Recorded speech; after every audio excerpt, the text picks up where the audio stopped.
Thank you. Very happy to have this opportunity. So, in addition to being the anniversary of the Romantic Manifesto, this year also marks an important anniversary of my own. A 10-year anniversary. 10 years ago, I had a pivotal experience that put my life on a dramatically better trajectory. You might think I'm talking about when I first discovered Ayn Rand, given where we are. But no, actually that had happened some 5 or 6 years earlier. What happened 10 years ago was a much quieter, more introspective experience, which happily I documented in the form of a journal entry that I wrote at the time. The triggering event, as I might now refer to it, was quite trivial, actually. Someone said something nasty and mean to me, and I knew objectively that what they said was pretty silly, had no real consequence for me. Indeed, if it had been a friend in the same situation, I would have had no trouble saying, this is meaningless, just ignore it, move right on, and dismissing it on their behalf. But because it was me, I couldn't let it go. And so I promptly messaged a friend of mine whom I trusted and respected, and I started telling him the story of what happened and of this mean thing that this person said so that my friend could tell me that I wasn't crazy. And then I stepped back and I thought, what the hell? What does my friend know that I don't about this situation? Why do I need him to tell me that I'm okay and that I wasn't the one in the wrong? Why do I trust his judgment more than I trust my own? Then one observation led to another, and next thing I knew, I was journaling furiously in what I described it then as a state of tear-stained misery about all the ways that I don't really trust myself and the second-handed patterns that I have fallen into as a result. Mind you, by this point, I had graduated from the Objectivist Academic Center. I had read and reread most every published fiction and nonfiction work by Ayn Rand that I could get my hands on. I had written numerous articles inspired by objectivism for The Undercurrent, had edited many as well. Indeed, I could recite the arguments for using your own judgment and being first-handed backwards and forwards, and I often had. And yet, here I was, unable to trust myself with something so basic as dismissing this mean, crazy insult someone had directed at me. Not very Rourke-like, to say the least. And then I figured out what the problem was. I hadn't done the work of earning my own trust. As I continued to journal, I realized all the little ways that I still routinely lied to myself. I would do things like make excuses for why I couldn't get to work yet on this or that assignment or project, or start grading these anthem essays that had been sent to me in a tall stack from ARI. I did get to them eventually. But I would give myself little excuses like, well, this isn't what I ultimately want to be doing with my life, or I'm just too tired, I'll do it tomorrow, when I kind of knew better. I would blame my problems on my upbringing, or on my irrational work environment, or the general state of the world, instead of really taking responsibility for figuring out how to solve them. And I would stay in bad relationships longer than I should have, telling myself things like, well, his virtues are just too precious to let go of, or I haven't gathered enough data yet, when really I knew I was kind of just staying because I was scared of being alone again. So in the spirit of being honest and earning trust, I've decided I'm going to go ahead and share with you some excerpts from that very entry that I wrote 10 years ago. And this is a big concession on my part, so be gentle. So here's a quote from the Moral Revelation entry, as I dubbed it in my journal, from January 8th, 2009. Quote, "I don't trust myself to be objective. I think that really is a key to it. Maybe it's because I've set a bad precedent. I've rationalized and let my emotions cloud my thinking about myself too many times, and I know it. The fact that at this moment I'm resisting this conclusion so much emotionally, and I'm so tempted to find some reason to discard it, only makes it the more compelling. And I went on. Perhaps this is the day I will confess to myself that I have been at base immoral, and that if I want to feel better, I must not blame everything on my circumstances, which will remain anonymous, nor my mental health issues, nor my childhood's worth of being derided, though those things may have been related to my choice to start rationalizing to begin with, or in the first place. I must acknowledge my own fault, and I must start to rectify it. Perhaps that is the only way I can truly remedy my own psychology. And, well, 10 years later, I can tell you that my hypothesis turned out to be profoundly inexorably right. That fateful journal entry, which is now labeled Moral Revelation, aka the earliest and truest precursor to the honesty log in my journals. I'll tell you about the honesty log in a little bit. It turned out to be the launching point for a personal and professional journey that has astronomically improved my life on every level and has turned me into a happier, more fulfilled human being than I could have even imagined ever becoming at that time. And the journey continues to this day. So 10 years of professional psychological research and practice, combined with continued study of philosophy, have given me many more data points and opportunities to conceptualize the psychology of honesty. This has been a major theme in my professional career.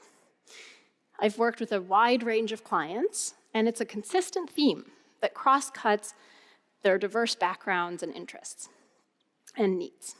Indeed, my current research, of which this recent publication is one example, focuses on training people to cultivate what I have been calling cognitive integrity. By cognitive integrity, I mean a deeply internalized commitment to being actively honest with ourselves, to the point that seeking out facts and wanting to know what's true, even when it's really painful or hard, has become second nature to us. So today, my goal is to share with you some of what I've learned in these transformative 10 years, both through my own work at fulfilling the promise of that tear-stained journal entry, and through the research and clinical experience that it inspired.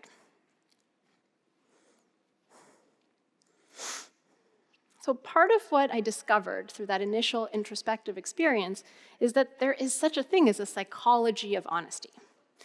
We know there's a philosophy of honesty and rationality and the other virtues, of needing to consciously understand and accept the need to face facts as they are, and so on, this idea that nature to be commanded must be obeyed. But then there's also a lot of psychological work that we need to do in order to program ourselves, to really build that philosophical understanding into our souls. So in the rest of this talk, I'm going to provide first some theoretical background for understanding what it means to cultivate an honest soul and how Rand's philosophical insights uniquely inform this project.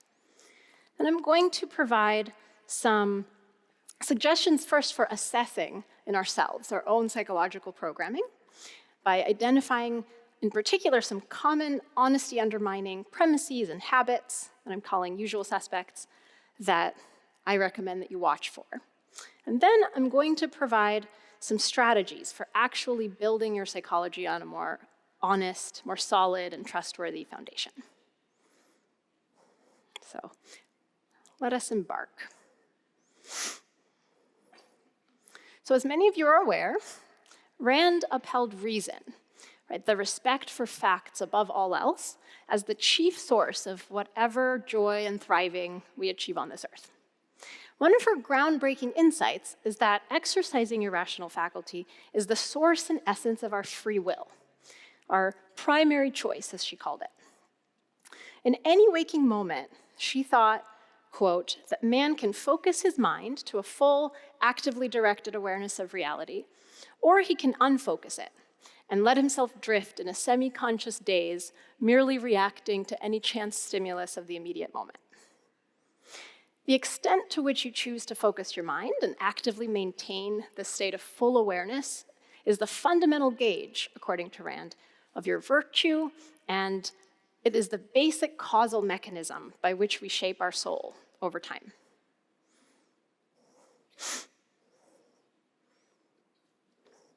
Now,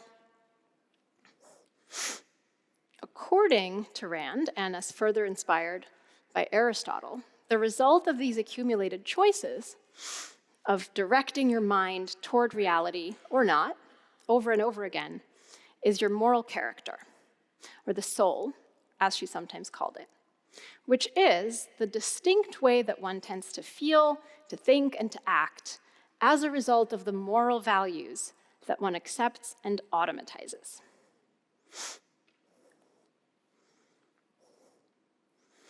According to Rand, we are beings of self-made soul, which means we shape our moral psychologies over time through the choices that we routinely make and the premises that we automatize or internalize into ourselves as a result. Now, the premises underlying the virtue of honesty, the ones we need to internalize in order to make honesty a part of our soul, they're pretty straightforward.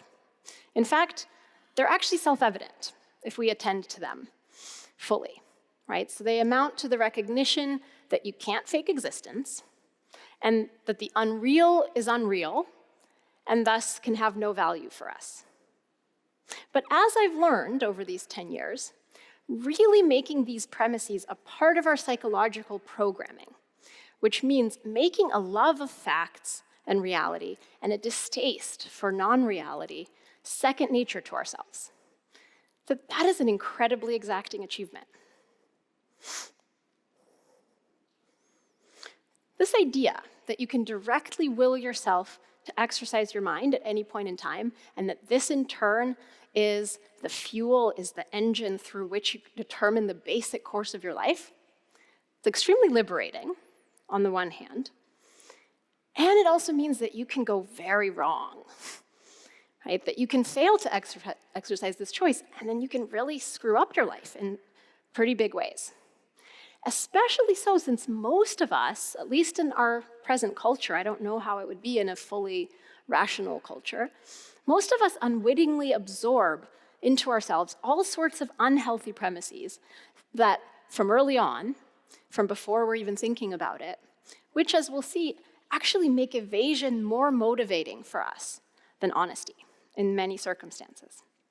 What's more, even small evasions can create a kind of snowball effect. Anytime we make up an excuse to ourselves or we turn our minds away from some unpleasant fact, this affects our character in a way that chips away at our self-credibility, our ability to trust ourselves, and that makes us less likely to want to face the next unpleasant fact that comes our way. It affects our implicit premises, our mental habits, and our motivations. Indeed, perhaps it's not so surprising that there are now hundreds of psychological studies and experiments showing in various clever ways that most people lie to themselves at least some of the time. That you can get most people to turn away from reality, to ignore certain facts, and to try to build themselves up at the cost of objectivity.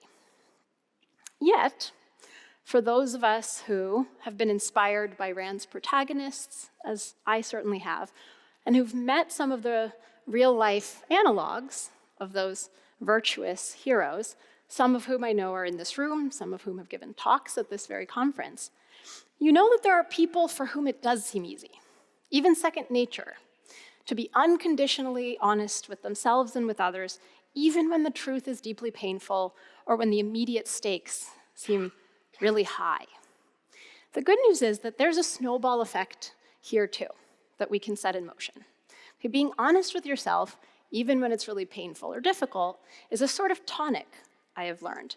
It's a rewarding experience on many levels, both immediately and in terms of the accruing positive effects that result from it. And this too affects your implicit premises, your habits, your motivation. Okay, the goal here is to shape your soul in such a way that the value of being committed to reality and the deadliness of evading it has fully sunk in for you. Okay, it has permeated every aspect of your psychology. It's part of your moral character. It's second nature. So the rest of the talk is going to be about the soul-building tools, if you will, that have helped me to build a more honest psychology, both for myself and for many of my students and my coaching and therapy clients. Remember, as we go, that your goal is to train yourself to love the real and recoil at the unreal in every particular situation, to see the value of accurate, undistorted awareness so clearly and vividly that the idea of faking reality has no appeal for you.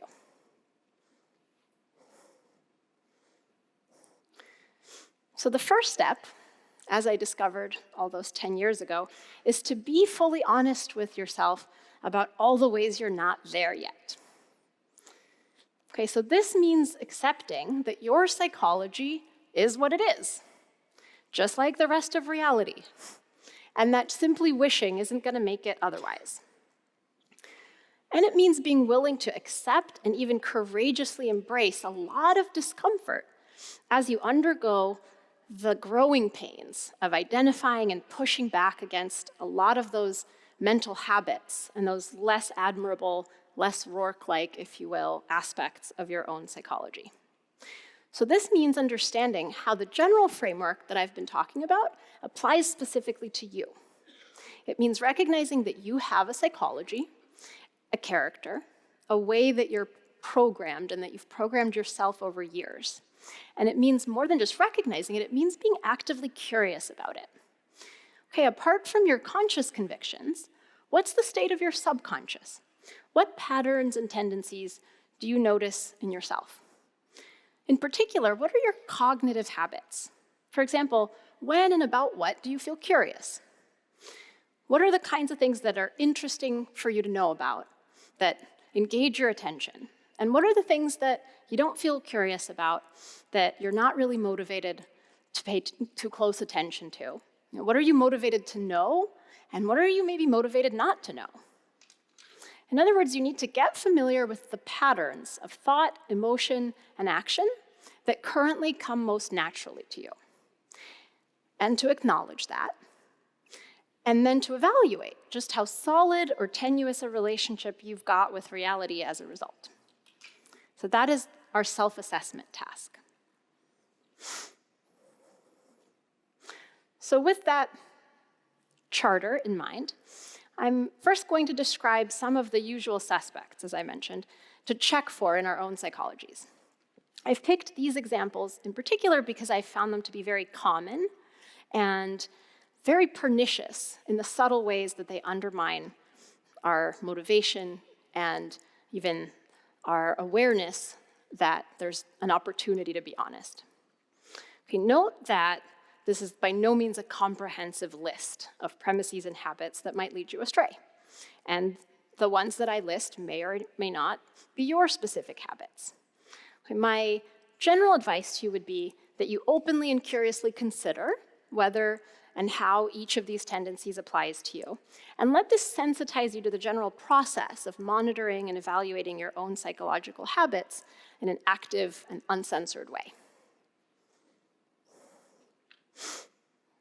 So, as Rand astutely observed, one of the worst psychological destroyers of honesty and of integrity is, ironically, the concept of a moral duty.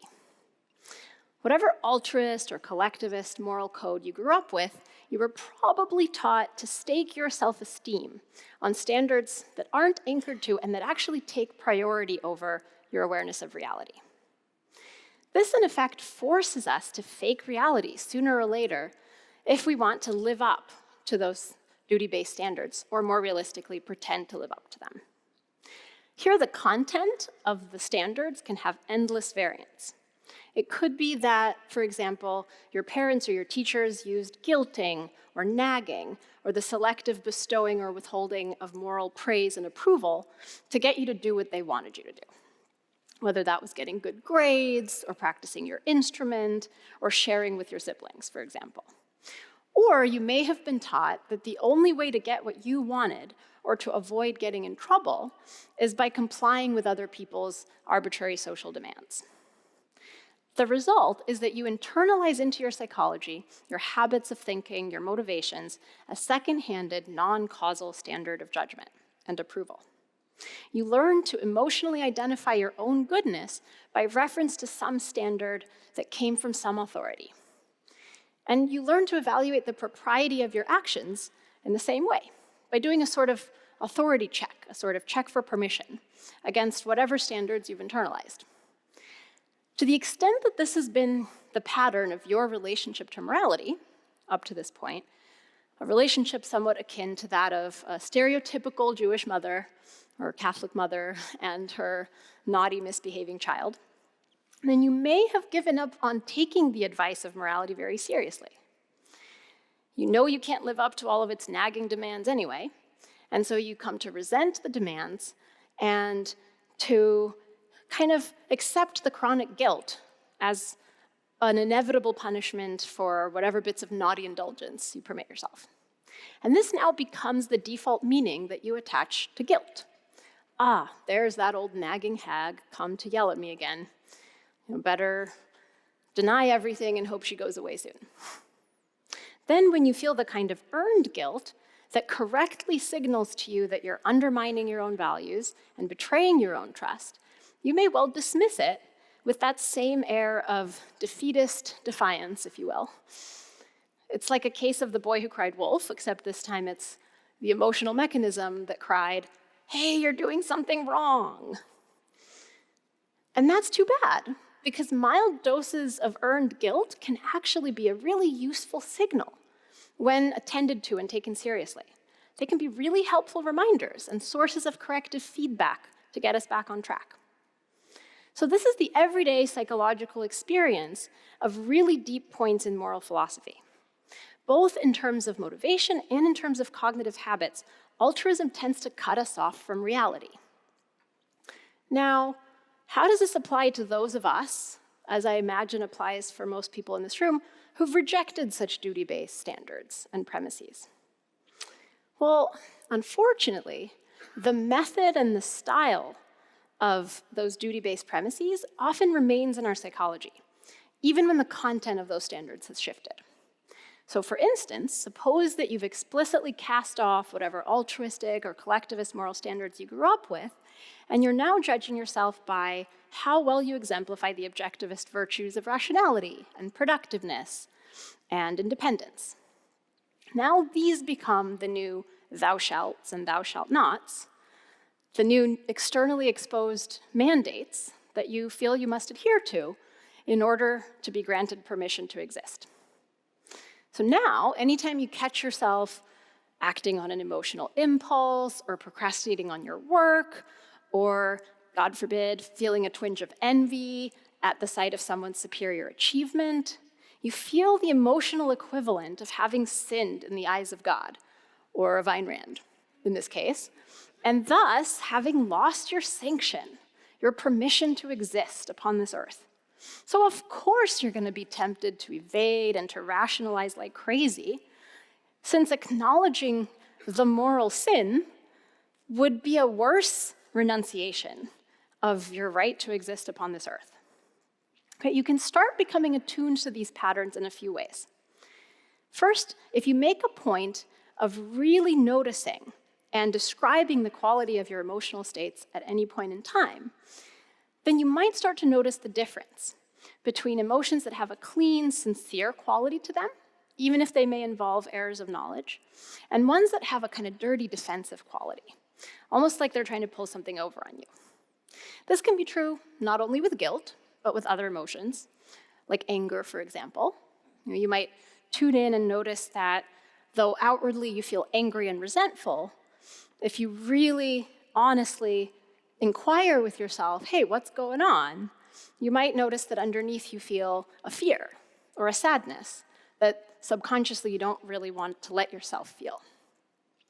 Okay, I've discussed this general process for introspecting our emotions and figuring out our implicit premises in various other talks, such as the Using Reason to Cultivate Passion talk that I gave at a past OCON. So I'm not going to dwell on them here, but happy to answer questions on them in the Q&A, and we're going to see a few very specific strategies when we get to the honesty log.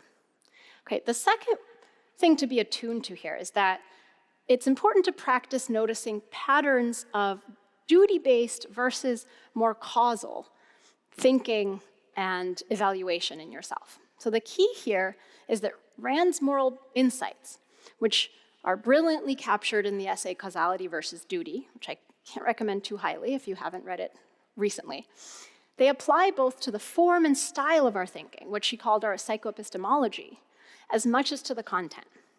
And you can be psychologically second-handed and authoritarian and dutiful with ideas that extol first-handedness, independence, and causal thinking. We'll see some examples of this later in the talk, and I'll note some suggestions for monitoring these patterns in a more systematic way as we get to the honesty log. And you also have some examples in your handout. So keep in mind this distinction that will come in handy in a bit.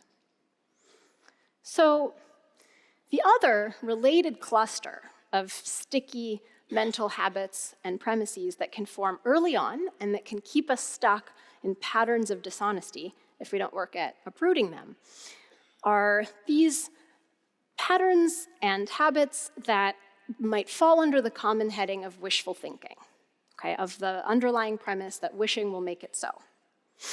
This premise is very easy for us to ingest, especially when we're young and we observe that if we proclaim our wishes loudly enough, someone usually swoops in and grants them for us, almost as if by magic. Okay, there's a metaphysical psychology to being spoiled, or coddled, or just generally not being held consistently accountable. It's not just that our self-esteem gets faked, it's that we start to implicitly accept into our character what Rand called the primacy of consciousness. The idea that our consciousness has primacy over existence. Okay, so how does this subjectivist, wishful thinking, primacy of consciousness type of premise manifest in our day-to-day psychological habits?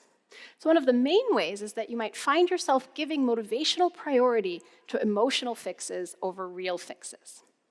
So instead of habitually working to understand and solve your problems, you might habitually work to manage your feelings about those problems. It's really subtle, because it's not directly wishing the problems away, per se, but in effect, it's like an implicit desire to manipulate your feelings as a substitute for manipulating, aka actually changing, reality. If you watch your habits, that's what they seem to amount to. Okay, what I've learned in working with this premise on a psychological level is that there are all kinds of ways that we maintain and reinforce this mentality in ourselves as adults, often without any awareness of doing so. So here are just a few examples that I frequently encounter. So first, there's a whole category of mental activity we engage in that I've come to call pretense at problem solving. So these are things that we do, often inside our own heads, to give ourselves the feeling of having successfully wished a problem out of existence, even though intellectually we know this makes no sense. Often this takes the form of dwelling on something painful or unpleasant that happened in the past, and that can't be undone by definition. This is what we call rumination in the clinical literature. But you feel as if maybe if you go over it enough times in your head, if you beat yourself up about it enough, you can almost kind of think your way out of it ever having happened.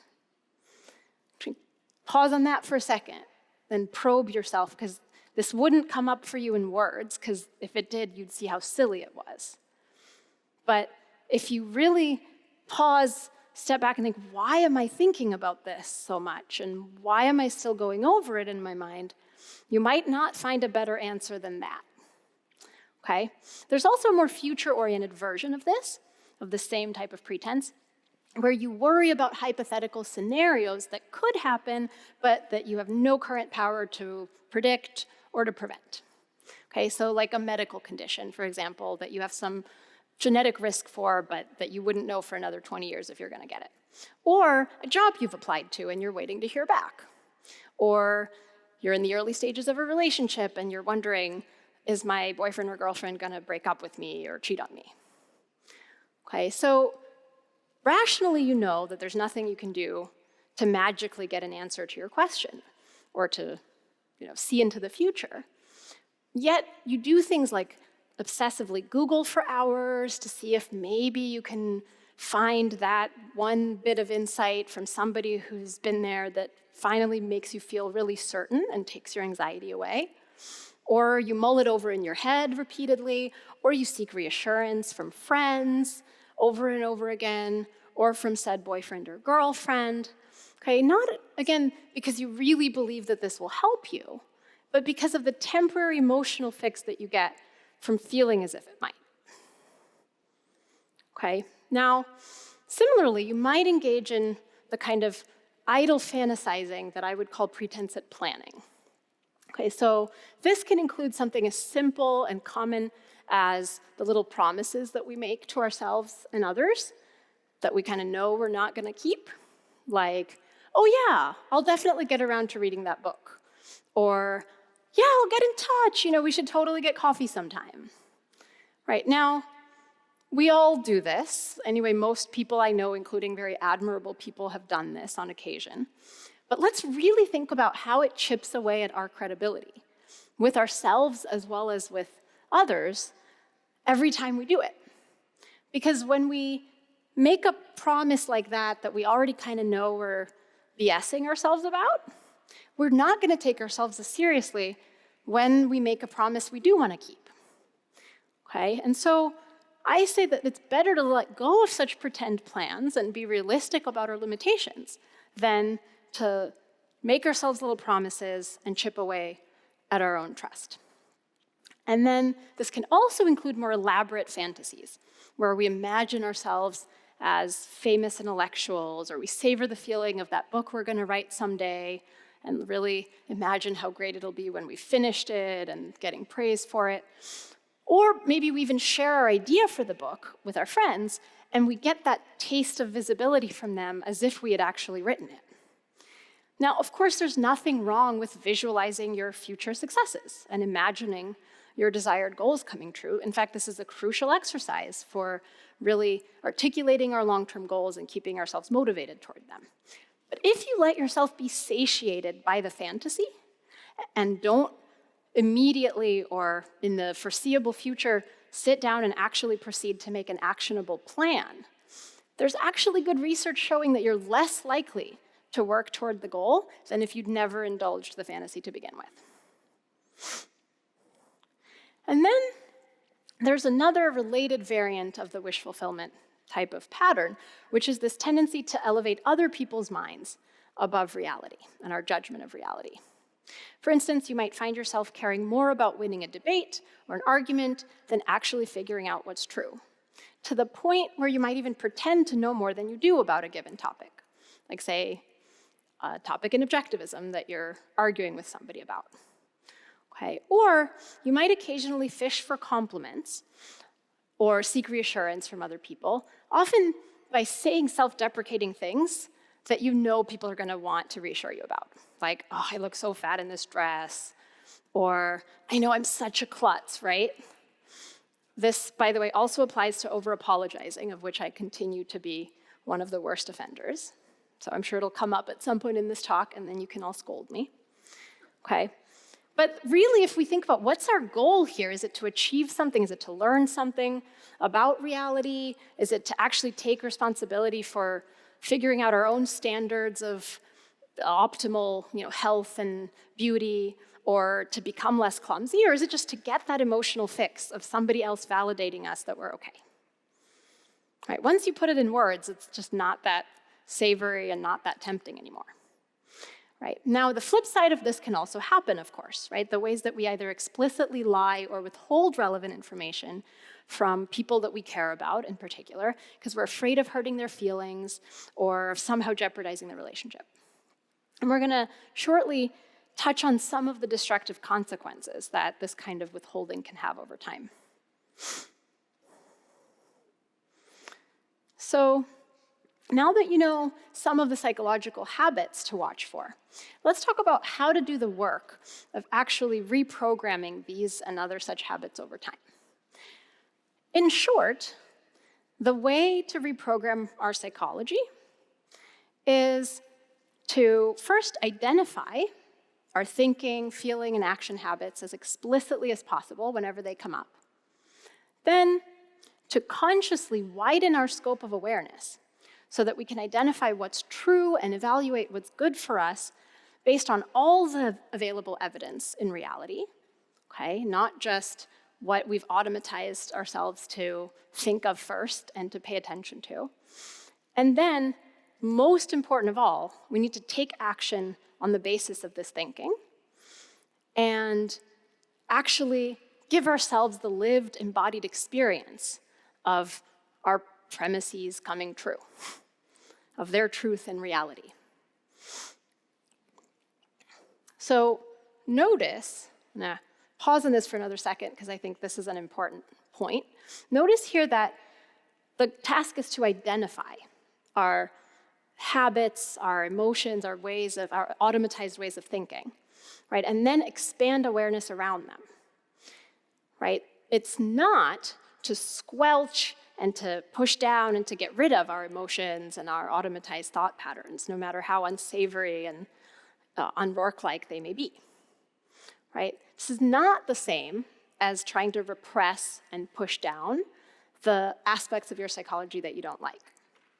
In fact, doing this, attempting to push those down by a direct act of will, is as futile, as self-defeating as trying to push down by a direct act of will the fact of how much you weigh right now, right? Or the fact of your hair color, right? Now, there are actions you can take in reality to change each of those aspects of yourself, right? You can go on a different diet, you can go to a hair salon, you can come to a talk like this and then implement some of the strategies you're going to learn, right? But you can't directly will your emotions out of being what they are any more than you can directly will other physical aspects of yourself out of being what they are. The things you can directly will are your mind to orient toward reality. We actually can do that, and that's a really powerful insight, right? That's our leverage point. And then we can act. We can make ourselves act, take a step, right? Open our mouth and say something, or close our mouth and not say something, depending on what our judgment tells us is rational and honest, and thereby give ourselves the inputs, give ourselves the data that we need in order to reprogram our emotions and our thinking habits over time. So these are going to be the leverage points that we use as we talk about these self-intervention techniques. So one way that we can make this a little bit easier for ourselves, to help ourselves reorient our minds toward reality and to widen the scope of our awareness to include the things that currently don't naturally occur to us to pay attention to think about, to want to think about, is to surround ourselves with reminders and cues that help us to really see vividly and clearly what it is we love so much about honesty and just what it looks like. Okay, so we've already heard a lot of great talks and examples at this conference about the importance of finding great art and of surrounding yourself with it, right, in order to make your metaphysical value judgments really vivid and real to yourself. So, though I think this is a really crucial and necessary step in the process, I'm not going to belabor this point. Rather, I want to talk about another source of fuel and inspiration that you can choose to surround yourself with, and that's the real-life living exemplars of the virtues that you seek to cultivate. Who are the people that you trust and respect the most, especially when the stakes are really high? Now, I've been fortunate enough to surround myself with a whole host of such people over the course of these years, and even was lucky enough to have a nice collection of them in my wedding party recently. Maybe half of them are in this room today. But just to be clear, filling your environment with such people needn't just mean that you have them at your wedding or that you talk to them all the time. Okay, it can also just mean that you watch their talks and that you read about them and read the things that they've written and that you conjure them up in your minds when you need an example, when you need a really concrete, lived illustration of what it looks like to really exemplify honesty. Whoever the exemplars that you identify, you might ask yourself, what is it about this person that makes me trust them and respect them so much? probably you'll find some characteristics in common. In addition to some of the obvious things, they're really intelligent and rational, and they make great decisions, and they're successful, you might also notice, what might not be true of everyone who has those qualities. You might notice that they don't claim omniscience, that these are people who admit their mistakes, who are quick to tell you if they don't know something as much as if they do, who are measured in their judgments, and on the flip side are really confident and secure in the claims that they do make, like they've really earned it. And these are also probably people who don't make commitments lightly and then fail to meet them. And when they do say that they'll get something, that they'll do something, generally they follow through. And if they don't, then they take that seriously and they look for ways to improve. Okay? Now, given that this is the sort of evidence that makes us trust other people, it stands to reason that it's the same sort of evidence that we need to accumulate for ourselves in order to build up a track record of self-trust and self-credibility. In any case, when you're feeling lost at sea and having a hard time deciding, okay, what is the virtuous, honest, and productive way to handle this situation right now, you can conjure up these role models that you've identified. Not so you can defer to their judgment or just blindly follow, or imitate their approach, but rather to help you recapture in vivid, concretized form the whole implicit context of knowledge and values that you're trying to internalize in yourself. Right? Just as art serves this function, as we've heard about, so do the real-life human beings who exemplify your values and virtues, with the added perk that you can actually sometimes talk to them. Okay, again, the basic goal is cognitive here. It's about bringing into immediate perceptual reality a whole context of wide abstract knowledge about the value of facts and truth and the real and the cost of pretending the unreal, so that you can make that knowledge fully vivid and accessible and motivating to yourself in every moment.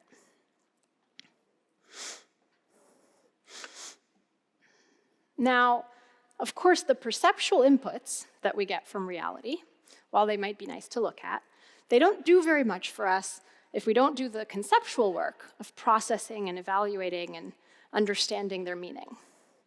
As noted earlier, the process of reprogramming our psychology involves a lot of conscious monitoring of our current habits and the work of consciously identifying and then evaluating a lot of facts that can then help us to correct those unhealthy, non-honesty promoting habits over time. Notice how these are all internal mental processes. These are things we do in our minds over and over until they start to really sink in to our wiring. Right? There's an inherent fragility to this process. And part of what's often needed is some way to make it more objective, to shore it up using some external reference. Okay, get it out of our heads, to do something physical, to externalize it, to make it so we can think about ourselves in the same way that we think about the rest of reality. Writing down your thoughts does all of this at once. Okay, so to structure the task of identifying and evaluating your psychological habits and bringing the facts of reality to bear on them and on how to improve them, I strongly recommend keeping a written journal, not just because it's what I did and it worked really well for me, but because I've also seen it work for a lot of other people over the years. And there's a lot of research supporting its effectiveness. Okay, so a journal is a great place in which to write down some of the kinds of questions and prompts that I've already suggested and that I'll suggest here in a minute. Okay, in order to make sure you actually do it, I strongly recommend making it a daily scheduled part of your routine, just as you would with any other habit that you're trying to cultivate. Because you aren't just going to naturally remember to do this yet, right? That's what you're trying to foster for yourself. And ideally, I also suggest keeping it on hand throughout the day if possible, whether in the form of a little note on your iPhone, a Google Doc, or an actual physical journal, which some people really prefer, so that then as thoughts occur to you or as you notice certain patterns or certain cues in your mind, but you don't have time to sit down and process them, you just jot them down and then have them available to you later for more detailed processing during your scheduled honesty log time.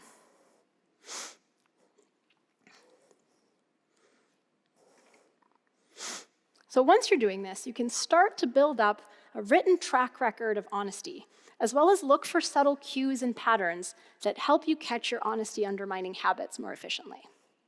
Okay, for instance, you can start to check the moral tone of your self-talk or your internal mental dialogue to see if you notice any signs of, first of all, an intrinsicist kind of duty-driven tone that sometimes comes up in your mind. So this is often characterized by a kind of bullying, self-hating, aggressive, negative tone, like, oh, you idiot, what are you doing? Or, geez, what's wrong with you? Or me, depending, sometimes we use first, sometimes second person to talk to ourselves. Either way, we can be jerks about it. So that doesn't exclude it from being domineering and authoritarian. Okay. You also might notice a general preoccupation with judging yourself. Like, what kind of a person am I? What is wrong with me? How do I earn the right to be among the other humans walking this earth? Right? Like, as a primary preoccupation. On the other hand, you might notice, and these are not mutually exclusive, you might be in one mode 1 minute and the other mode the next. Okay. You might notice yourself kind of falling into this more subjectivist, more wish fulfillment-y kind of tone, which might take the form of being kind of self-indulgent, wallowing, or feeling sorry for yourself, or idly fantasizing in the way that I described earlier. And here, your preoccupation is not so much with judging how great or how terrible you are, but really with feeling a certain way, with how you're feeling, or with trying to make a certain feeling go away, or wishing that you didn't have to feel this way. And to the extent that you notice either of these mental patterns, really seeing if you can shift consciously and purposefully into a more objective, more value-oriented, more causal tone.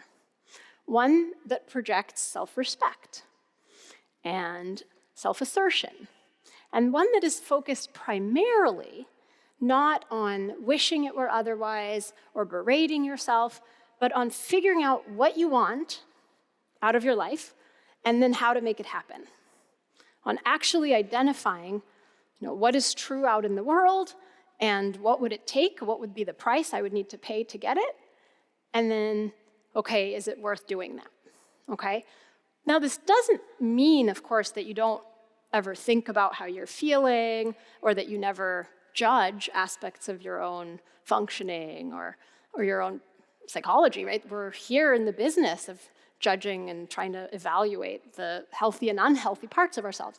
But it's always then in the service of living your best life, of figuring out what you want to do, and of how to make it happen, for which you need no further sanction or permission, because it's what you've been put on this earth to do, right? So it's a very different mentality, and this is what I mean that it's causally oriented. It's about what are the causes I need to enact in the world in order to get the things I value, the things that I want, versus who or what do I need to please and satisfy to be allowed to exist.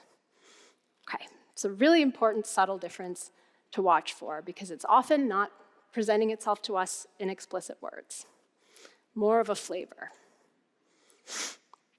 So another technique that I might suggest that you sit down and do with yourself, particularly when you're first getting started, but often repeatedly as you notice these things come up, is identify what I call your sacred cows. So, as I mentioned earlier, one of the ways that intrinsicist as well as subjectivist psychological habits tend to motivate us is by hitching our self-esteem to something other than our awareness of reality and our achievement of values in it.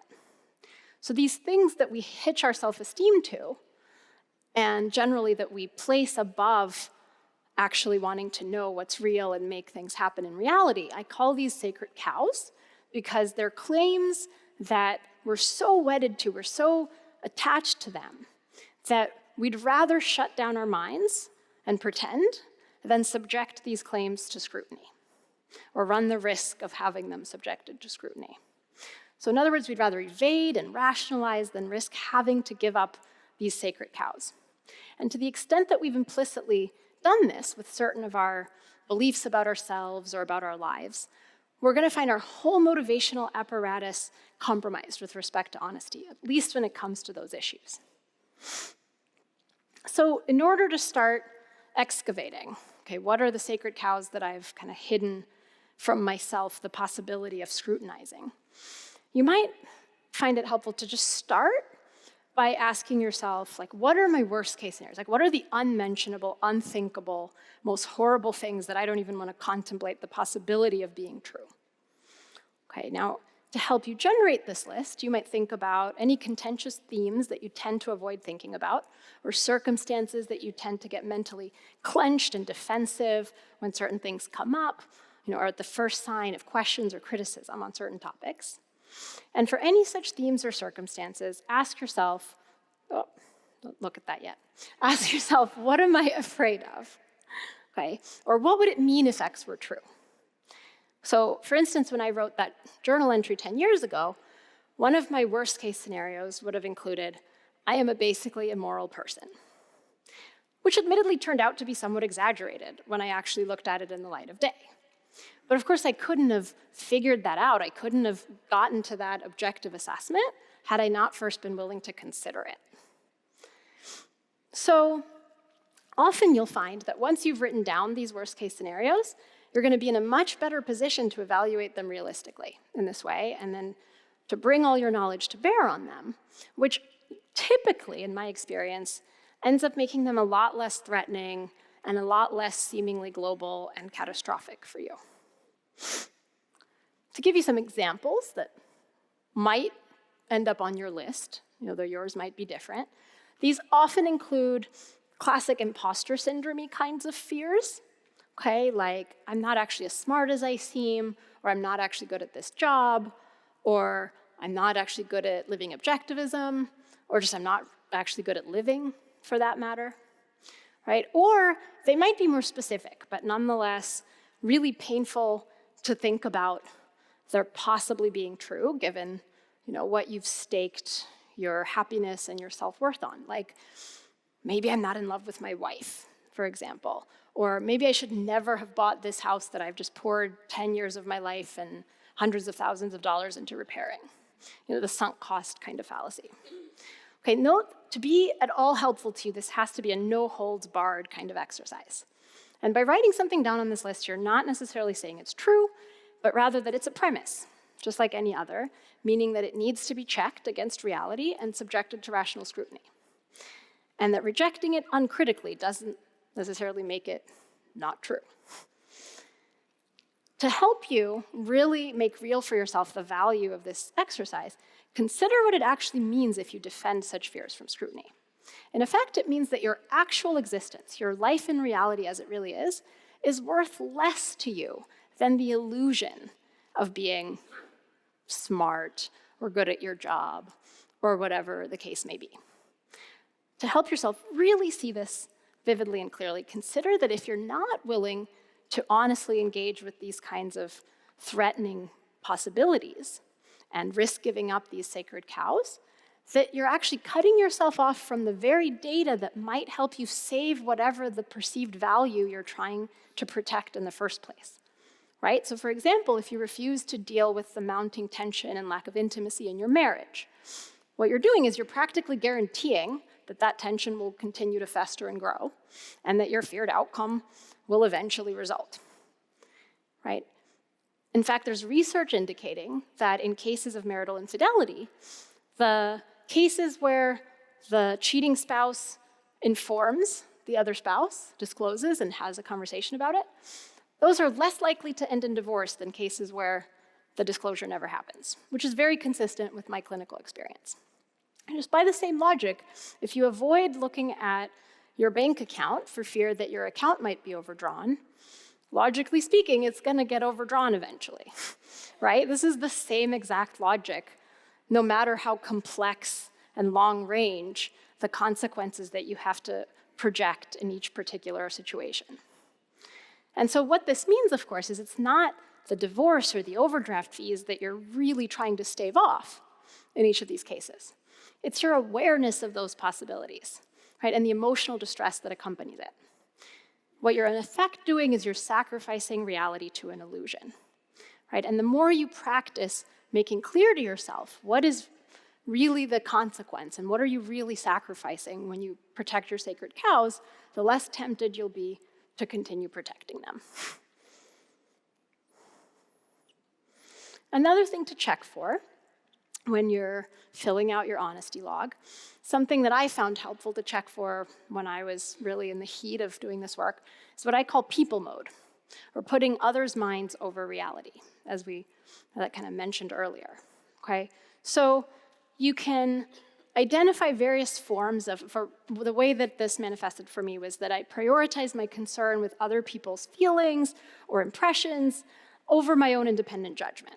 Okay, so for instance, sometimes I found myself, as I mentioned earlier, getting really, really heated in a debate or an argument, even sometimes doing this in my own mind, where I would feel as though I wanted to know, I wanted to be right? I wanted to get to the answer or teach them the right answer. But if I really stepped back and reflected on what I was doing, I wanted to feel like I knew. I wanted to win so I could get that temporary emotional fix of being really knowledgeable and smart about whatever I was debating with them. Okay, and when I noticed this in myself, I actually, as I was journaling it in my honesty log, I was able to kind of step back and ask, well, what makes me want this so much? What is it that I'm scared of? Are there any premises here that I haven't verbalized? And I realized that I had this impression, this implicit belief that either I had to be omniscient and perfect in my argumentation and in my knowledge, or I would lose people's interest, that the people I was talking to and debating with, they wouldn't give me the time of day, they would get bored and they would go on their merry way.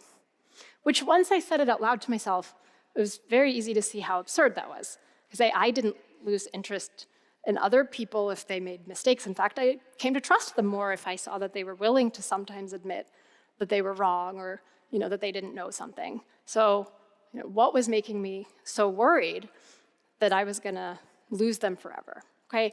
And then with multiple instances of practice and reinforcement in my honesty log, I was able to start really chipping away at that fear and making it easier for myself to set my motivation by actually wanting to learn, to connect, rather than wanting to win. And similarly, I sometimes found myself getting into a mode if I was meeting somebody new, like if I was on a date, or first meeting people at OCON, where I would get into a kind of performative mode and I was trying to impress or I was trying to be really witty, and it wasn't really fully me. And when I stepped back and journaled about that, I realized, okay, well, I really want to connect with them. That's the value I seek. But I'm trying to cheat my way into a connection based on a pretense at who I really am. So is that really the connection I want? It's not really me connecting with them at that point. And it's not really visibility I'm getting, it's sort of a pretend visibility that depends on a lie, which I can't really keep up for very long anyway. So once I journaled my way through these things and noticed some of the underlying premises, it became easier and easier to get into the right mode when it really counted. Finally, and most importantly, remember that the way to actually reprogram yourself, to actually make real to yourself the full value over time of respecting reality and facts and being honest, is to act, okay? To make it fully vivid and real to yourself and not merely engage in detached intellectual pondering. Okay? You need to take volitional action that brings your ideas and your values to life and that then reshapes your psychology over time. Okay, we're mind and body. And I have found that in practice, anything on the list I'm about to show you that you might even do a little bit is going to go farther than 100 hours worth of thinking or writing detached from any physical action in reality. So it's really, really important, and I'm going to therefore end on it. Thank you. Now, not literally end on it, I'm sorry. False promise, I apologize. Just a little bit more. So just to give you some examples of what this might involve. Okay, so needless to say, these aren't things that you've automatized yet, so you're not gonna feel like doing it, right? It's gonna mean doing things that are uncomfortable, going after facts that you'd rather not have to see, not have to engage with. So you can't wait to feel it and wait to have the motivation before you start training yourself, okay? Don't wait for the push to come from art or from somebody who inspires you or from outside. I mean, it's great to seek those things, but at the end of the day, you gotta volitionally choose to do it and then do it before the feeling starts to come online, okay? And what this means is, for example, that you deliberately go and seek out uncomfortable facts by choice, okay? You read the best news sources and talk to the most reasonable people who don't share your views or whose arguments you find threatening. Routinely play devil's advocate to your own conclusions and ask yourself what you might be missing. It means you not only admit your mistakes, but you track them carefully and you treat as much as you can the mistakes that you make as valuable sources of data and opportunities for growth and learning. Same with earned guilt that you recognize in yourself, right? It means that you welcome and you actively seek out opportunities to pressure test your views and that you practice relishing the discomfort that this brings until you've learned to love this discomfort as growing pains. Okay, this also can mean seeking feedback and guidance from people who have knowledge that you can benefit from or who simply aren't stuck inside your head and therefore can provide you with a fresh perspective or ask you questions that might not naturally occur to you. A flip side of how hard it is to introspect and to know ourselves is that it's much easier to be objective about other people than it is about ourselves, and that is just a fact. Okay, so use this fact selfishly. This could mean approaching a professor or an expert on a given topic that you're chewing on and presenting your thoughts to them so they can push you forward on it or help you identify what you're missing, okay? Of course, it's also important to check your motivation and distinguish between the cases where you're seeking out feedback because you actually want to gain new knowledge or understanding versus, like me 10 years ago, you're just looking for an emotional quick fix in the form of somebody's reassurance.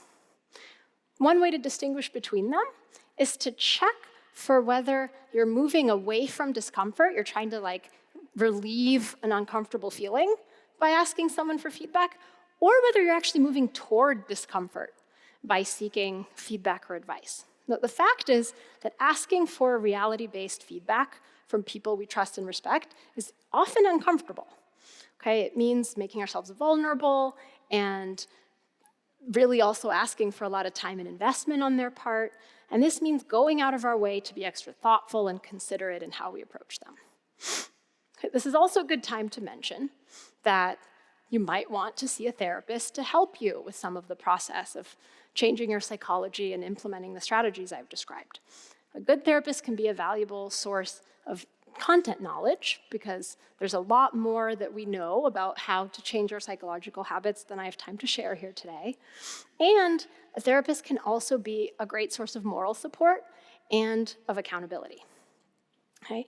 And in addition to seeking feedback and guidance, it may also require a lot of honesty from you to put yourself out there in more direct ways, such as going after goals and values that you're not sure you'll achieve, which usually most goals and values worth going after, there's some chance you might fail at, right? So this might mean product testing the new product that you've designed or the new app that you've just created a beta for, right? Or sending out a manuscript for review or publication, applying for that job that you're really excited about, putting up a dating profile, actually going on a date. And the reason these things are often exercises in honesty and courage is that they require us to acknowledge and to step back from very common rationalizations that we tend to give ourselves to avoid putting ourselves out there. For instance, you might tell yourself that you're being independent by never actually seeking out real feedback or actually bringing your products to market, or that they wouldn't get it anyway. But often this just turns out to be fear when we look at it up close. Okay, and finally, this means having the really difficult conversations that you're afraid to have. And not waiting until things have escalated to the point where you can't help but talk about it, but the point where you don't feel like it's urgent yet. which means it might still not be too late to prevent or at least contain the damage in a difficult, conflicted relationship. Okay, most of us have probably experienced the kind of difficult breakup conversation or negative feedback session where we probably dragged our feet and avoided it for a long time. And then when we finally sat down to have it, it was actually a tremendous release, where we even walked away feeling closer and feeling more warmth and more mutual respect and affection, even if it ended really painfully or sadly. Raise your hand if that calls to mind an experience you've had. Okay, so a fair number of us, which is what I would expect. So to sum up, there's a lot of facts that you need to accept as you undergo this process. But I suggest you do more than accept them. I suggest that you celebrate and you glory in your acceptance of even the most painful, unsavory facts about yourself, about how you've gone wrong, about things that aren't going well in your life, whatever it may be. Okay? Because what you're celebrating is your raw, naked choice to turn toward reality and to actually really live in it. Discomfort and struggle and all. And that you love your existence so much, you're affirming to yourself, that you're not willing to take some cheap, comfortable illusion in place of your life as it really is, warts and all. Okay, so savor the feeling, which you will find if you really tune in to this experience. The feeling of clear, undistorted vision, of courage, of elevation and pride that accompanies the full, honest use of your mind, even, perhaps especially, when it's really painful and hard. To return once more to my journal entry from all those 10 years ago, I want to just give you guys a taste of how I experienced this for the first time in writing. Quote, I love myself. By the way, I was weeping still at the point when I wrote this entry, but I also meant it. I love myself sincerely and fearlessly and unqualifiedly for the way that I've written this. I haven't felt this pure, unadulterated admiration for myself in a long time, and I think it's largely because I haven't acknowledged my own immoral parts either. I couldn't trust my judgment of the good parts because on some level I knew that I was denying the bad parts. In sum, you can't change your soul overnight, but you can choose to face reality in this moment, here and now, and in any and every moment of your life going forward. Doing so is a noble and a love-worthy act in and of itself. And so failing all else, you can let this be a foundation on which to build the rest of you, and on which to build that self-esteem that we chase after, often at the expense of a real self-love and a real self-trust that we know that we're capable of. Okay, so in short, I invite each of you to love yourself enough to fight for your own trust. Okay, now I'm really done. So thank you. I think we still have 20 minutes for questions.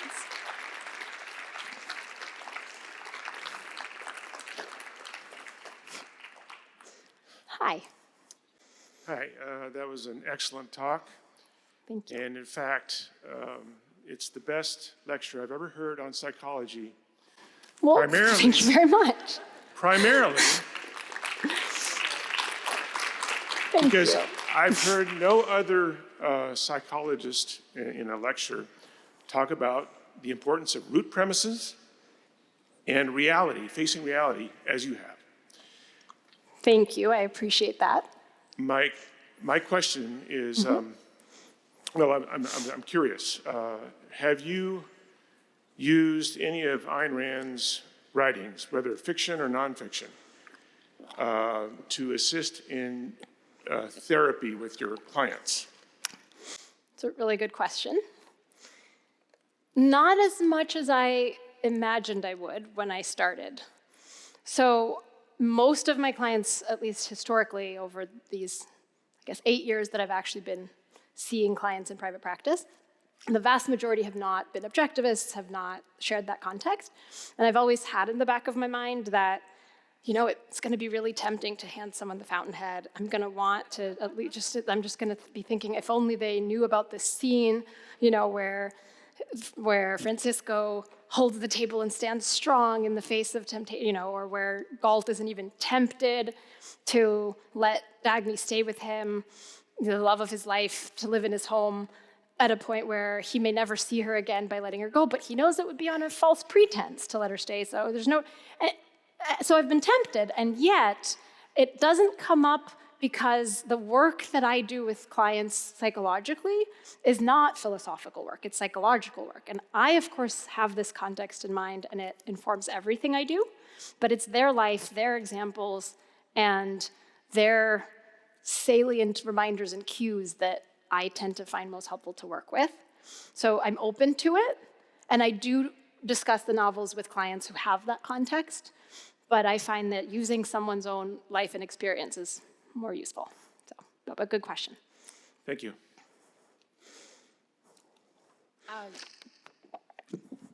Hi. You mentioned the imposter syndrome. Could you speak more to how that relates to dishonesty and how I would deal with that? Sure. So I don't want to imply that if you feel some imposter syndrome, you're being dishonest. I don't think that that's right. I think most of us at some point will feel, just as a quick definition, imposter syndrome refers to when you feel like a fraud. You feel like everybody here thinks I know what I'm doing, but I really don't. And they're gonna see through me at any moment. I think there are a number of factors that contribute to this. Apart from the sacred cow phenomenon, I think just generally speaking, with the kinds of standards we hold ourselves to. So if we expect that we're supposed to be omniscient, that we're expected to, and that we're the only ones who don't already know how to do every single thing, at a given job. So if we're holding ourselves to unrealistic standards and we think everyone else is expecting those things from us because nobody's actually talking about the fact that everybody's doing that and everyone is scared that everyone else is going to judge them, right? This is like a culture-wide pathology that I think leads us to inevitably feel inadequate and feel scared that we're not somehow living up to the standard.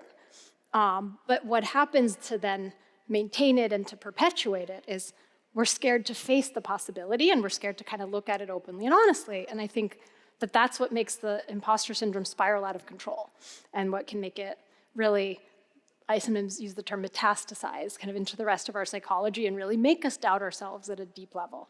So, honesty is a corrective agent. It doesn't solve all your questions and problems, but it helps you at least use the data that you have available. So, good question. Hey, Philip. Gena, hey. I have to grope for 20 seconds or so. I recently read a book by David Goggins. Have you heard the name before? No. Sorry, David? Goggins, G-O-double. It's not a psychologist. I don't think so. Basically, he's the only person on this planet who was, not at the same time, but consecutively, an Army Ranger, a Navy SEAL, and a Wrecking Marine. He grew up as a whiny, kind of overweight kid, and then decided, okay, no more. I'm going to set myself an impossible task. And then you did it. And he did it. And he did it. Impressive. And he went and he describes, the horrendous training these people have to go through, and he describes it as callousing his soul. I have to go through so much pain that every other problem in relation to that is just insignificant. And the guy went through hell and back 3 times. I mean, you couldn't touch Literally the guy, 3 right? times, because 3 separate, Exactly. very difficult achievements. And it's just gruesome to read about it. And if I understood you correctly, at the end of your talk, you mentioned, setting yourself very high goals and trying to achieve it. On the other hand, I always had the impression that at least modern psychology, that would be the last thing modern psychologists would recommend. Come on, do something that is impossible and stick to that goal no matter what. Grit your teeth which and bear it, resonates with me in a kind of way. here is a commitment and stick to it or die trying. And because it always seems to me that's how you build a character, right? That's why everybody hates snowflakes, you know. Not everybody. Well, okay, you know what I mean. So The snowflakes don't hate the snowflakes. They think they're great. Yeah. I wonder if is that a misconception on my part, or what are your thoughts? That's a good question. I think that it can easily either get misconstrued or misapplied, the idea that you need to torture yourself, in effect. And I think there's a false dichotomy that we grow up with and that it's really hard to find our way out of, between the snowflakey, permissive, it should be easy, it should be automatic, or else something is wrong mentality, and the you need to suffer and you need to buckle down, and it's not about your pleasure and your fun and your enjoyment, you snotty, sniveling, brat, just do the job and don't ask any questions mentality, right? And I think on the one hand that we need to work really hard and to be willing to feel a lot of discomfort and to push against a lot of inertia, a lot of what I think of as like the gravity of our automatized habits and motivations, and that can be really painful and difficult. And I think we can embrace a lot of the pain that actually does come with the territory of achieving the goals we've set our minds to, but only if we actually want to. Yeah. And I think it actually feels different in a really substantive way that you can learn to introspect when you're torturing yourself in that stoic, it's not about me, I don't count, it's not about my joy, it's about doing the job kind of way, versus in that this is selfish. This is the most selfish thing I could be doing, and damn it, it's worth it to me kind of way. And I think the latter can be extremely inspiring and can be sustained over a long time if you choose a good goal. Yeah, absolutely. Yeah, thanks, Bob. Hi there. Hi. I have a question about how to improve my way of introspecting. I find myself on occasion referring to myself in the second or third person when I'm talking out loud. It just seems like, a useful formula of like, oh, you need to do this today. And then I try to correct myself. No, it's not you, it's me. I need to do this. Mm-hmm. But is this actually harmful? I mean, there's a utility there that I find useful. Yeah. It just makes it easy. At the same time, I also have the concern that I'm actually introducing a barrier. I'm counting on someone else, a different part of my personality, I guess, to actually take action on those things that I bring up in the course of introspecting. What do you think about that? What person harmful? to use? Yeah. Mm-hmm. Yeah, so I don't know of any definitive research on that question. In my practice, I would say that I've determined that on a case-by-case basis. I haven't found any really reliable, robust patterns that everybody should talk to themselves in the first person or in the third person, otherwise that they'll be externalizing. I really think it's probably contextual. It could turn out that there are more universal patterns, but I haven't yet detected them. I suspect it depends on what function that voice is serving for you.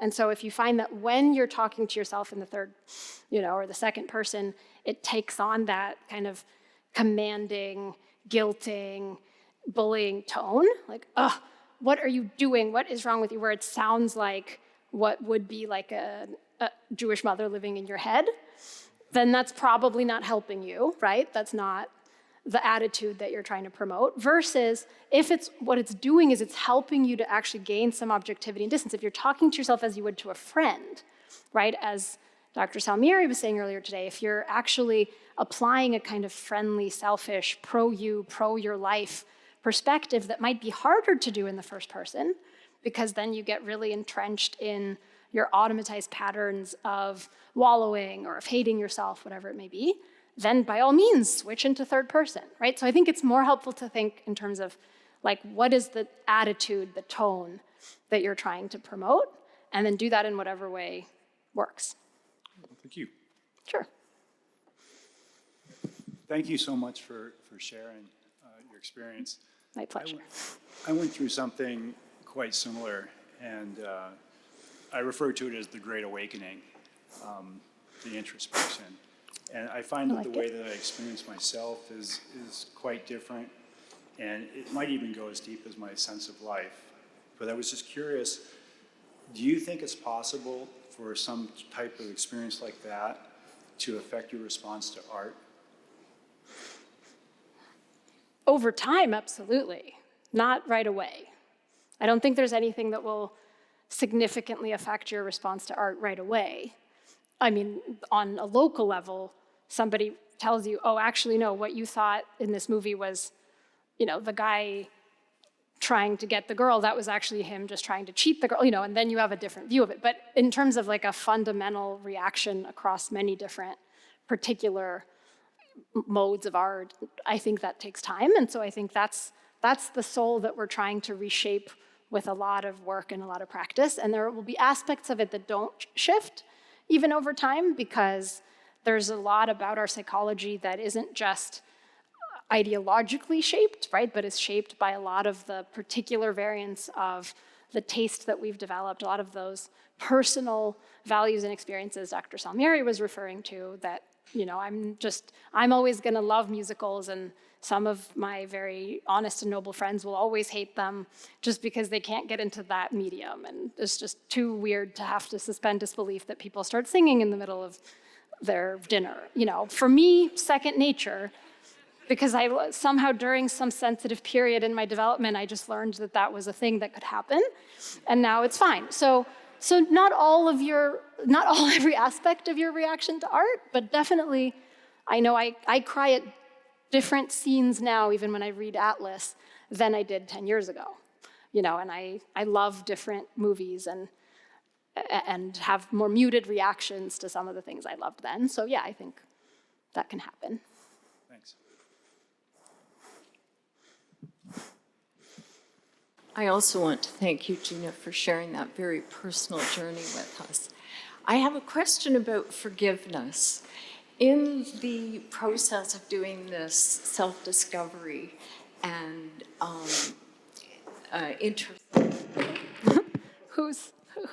To whom did this happen last year? Do you want to come forward? This is a normal thing that happens. Oh, thank you. In the process of doing this introspection, and you might discover that you have been, your past failures, that you've been less than honest in the past. Is there a point at which you need to actively forgive yourself? And what does that look like? What is the process of forgiving yourself? That's a really good question. And I think it's a loaded term because it's been used with a lot of different conceptual frameworks around it and behind it. So I think there's a sense in which we need to and have every reason to forgive ourselves, in the sense that we don't needlessly dwell on and punish ourselves for something in the past that we have already learned what we could learn from, right? So if we really take seriously that the goal of our life is to be happy and to experience the most joy and fulfillment that we can, right? If we really take selfishness seriously as a premise, then there's absolutely no value served to us by berating and punishing and being eternally angry at ourselves for something in the past that we can not undo. But there is reason to take seriously our role in it and to learn what we can and to change what we can so that the rest of our life can go better, which can also mean making amends. It can mean, really going back and apologizing and thinking really hard about how to restore, if you, let's say, committed an injustice, if you stole money, or if you in some way really, hurt other people through mistakes that you made in the past, to really think about how to repair the damage and how to make it right, because it is your responsibility, right? And at the same time, I think it can be really tempting to cling to self-blame, both in a way that actually ironically reduces our agency, that kind of turns it into the metaphysically given when it's actually the man-made. Well, this is who I am, this is the life I've led, and it's too late for me, or I'm just not worth bothering to forgive.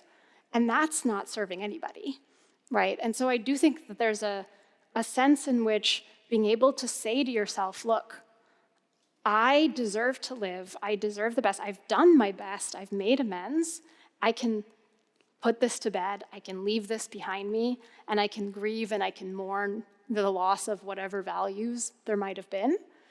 I think that's a really important healing process. Thank you. Great question. Hello. On the topic of hatred of the good for being the good, I think Which no one's allowed to feel. Just kidding. in my childhood I had instances where I felt like I was penalized for the good parts of me or exposing that, you know. And Yeah. later on in life, when I kind of revisited those incidents, I saw maybe my perspective wasn't the objective perspective, and there were certain things that I did wrong too in those instances. So it wasn't completely, you know, the hurt maybe wasn't completely justified. But I do think, even though maybe that can be exaggerated, the amount of time someone's going to be penalized because of the good in themselves, it does happen. It happens sometimes, you know, within one's family, or even it could happen anywhere, you know? Yeah. And I personally still feel extreme, like if I have an instance like that, I want to verbally attack somebody who's going, you know, very visceral defensive reaction of the good in me. Sure. Like it's so unjust. And I rarely find that it is worth it. You know, like it doesn't make me feel It doesn't better serve to you actually past the point. do that. So I wonder, like, how do you suggest kind of approaching that issue and thinking of that issue and maybe thinking of it in a healthy way so that you're not guarding yourself from exposing the good parts of yourself so that you don't overreact? Yeah, it's a great question. So briefly, I suggest being fully selfish about it, right? And really asking yourself, okay, what's going to serve me best? And you're absolutely right. There's lots of real injustice in our culture, you know, in the world, especially as kids, where we don't have as much control over who we hang around and what kinds of people get to dictate to us, but in adulthood too. And especially, I know if somebody we love or somebody that we already kind of feel protective of gets derided or gets treated unjustly, especially for their virtues, that sometimes, for myself, I can have a really visceral reaction. I can stew on it. I can lose sleep over it. And I would say to really distinguish, really be vigilant about, okay, what part of this is me identifying the causes I need to enact in reality to achieve justice, insofar as it's in my control? You know, what do I want to say in order to express very clearly what I think is wrong here, to remove my sanction, you know, from this person who's being really petty and insulting? Or to what degree do I want to limit my interactions with this person if I really want to make sure that I'm getting value for value, right? And then to what extent am I stewing and am I kind of defending against a feeling at the expense of my own mental energy, at the expense of my own time, you know, in which case I'm letting them win, right? They're sort of costing me even more of my peace of mind, sorry, I'm gonna drop my own microphone, right? And of my energy and value creation. So to really, I think there's a lot more I could say. There are techniques that you can bring in from cognitive behavioral therapy and anger management training, but that I think is the principle. It's just to be really selfish about it. Hey, Gena. Hey. So my question is kind of related to the sacred cows thing, right? Thoughts that are really difficult for us to look toward, right? And we tend to look. I'm just gonna walk away from this. Not look toward them, look away from them.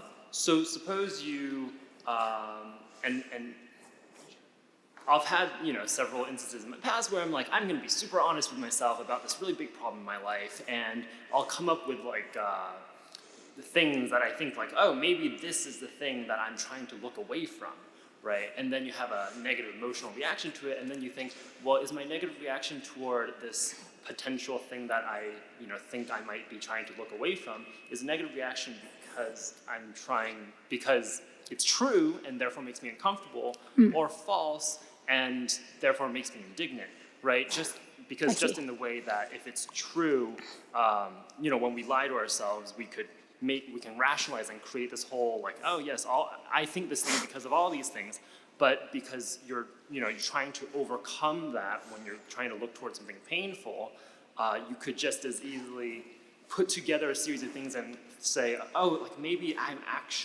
this is the thing I'm actually supposed to be trying to look at and for all these reasons. So when we can't trust our emotions to be our guide in identifying what's true about what we think, how do we manage that? Yeah, so I'm being given the axe signal, so I won't be able to give a full answer, though I'd love to talk after, but I would say in a really brief little nutshell, when your emotions are giving you mixed and confusing signals, try to step away and be objective. So try to look at the claim as a stranger or an impartial observer might, and actually just try to see, okay, what's the evidence for and against? And then sort it out that way and see if maybe the emotions get a bit more clarified for you. But it's a good question. Thank you so much, everybody. This was fun. Thank you.